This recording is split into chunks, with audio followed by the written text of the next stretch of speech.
I hope you're all doing well. On this channel, I share videos that highlight the importance of mathematical modeling techniques. In the previous video, I began explaining the Collatz rope model. This model allows us to rigorously represent the changes in natural numbers that arise from the iterative calculations of the Collatz conjecture. For this reason, I attempted to use this model to prove the validity of the conjecture. In today's video, as a prologue to that discussion, I will outline the characteristics of the tightrope walk performed along the Collatz ropes.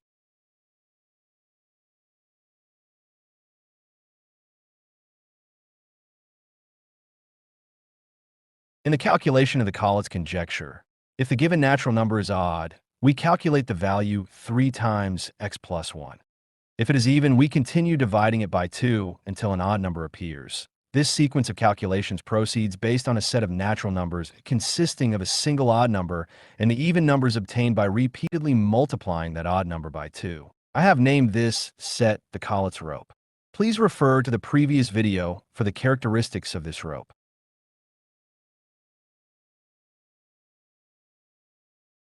The iterative calculation in the Collatz conjecture can be likened to a monkey walking across multiple ropes.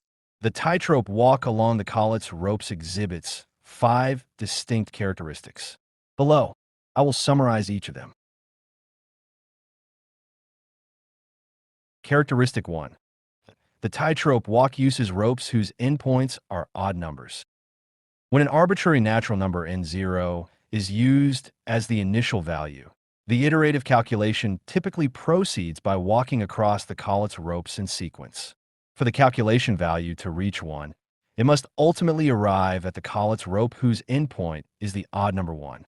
Of course, there are cases in which the calculation reaches 1 by moving along a single rope without performing any tightrope transitions. If we can demonstrate the correctness of this behavior, it will inevitably lead to a proof of the Collatz conjecture. Characteristic 2. The same rope is never used twice when walking across the Collatz ropes. If the calculation value were to return to a previously used rope, the value could begin to circulate or diverge.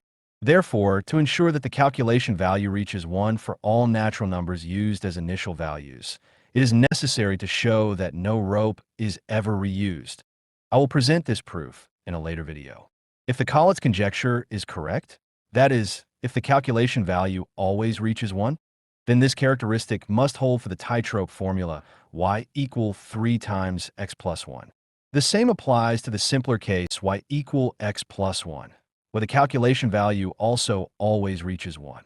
In contrast, for formulas such as y equal 5 times x plus 1 or y equals 7 times x plus 1, the calculation value may circulate or grow significantly, making it necessary to show that the same rope could be used repeatedly.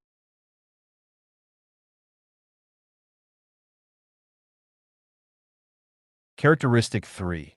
Under certain conditions, the ratio of even to odd numbers appearing in the iterative calculation converges to a constant value. To discuss this characteristic, I defined an indicator are using the tightrope formula of the Collatz rope. This indicator is obtained by dividing the number of even numbers appearing in the iterative calculation by the number of tightrope transitions. That is, the number of odd numbers that appear minus 1. For the calculation value to decrease from its initial value and ultimately reach 1, it is essential to have many even numbers, in other words, many divisions by 2, to sufficiently reduce the value. Therefore, R becomes an important indicator for determining whether the calculation value will eventually reach 1.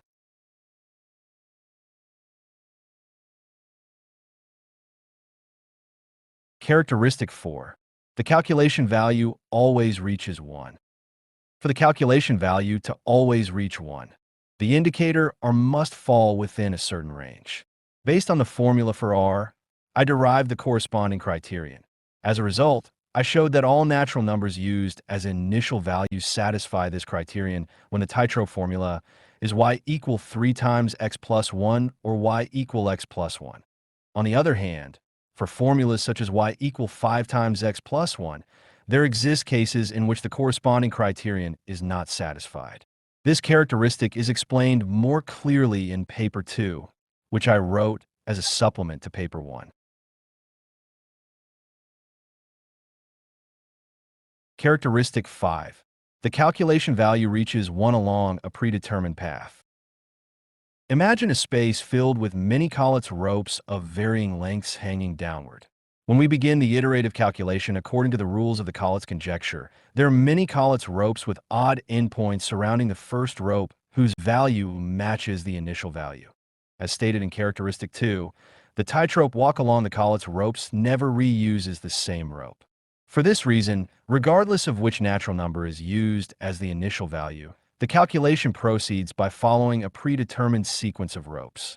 Ultimately, it transitions to the rope whose endpoint is the odd number 1, and the calculation value reaches 1.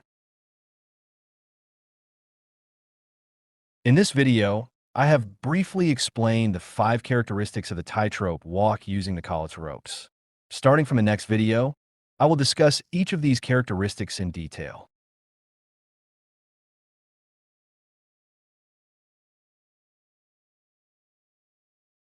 That concludes today's talk. I look forward to seeing you again in the next video. Until then, take care.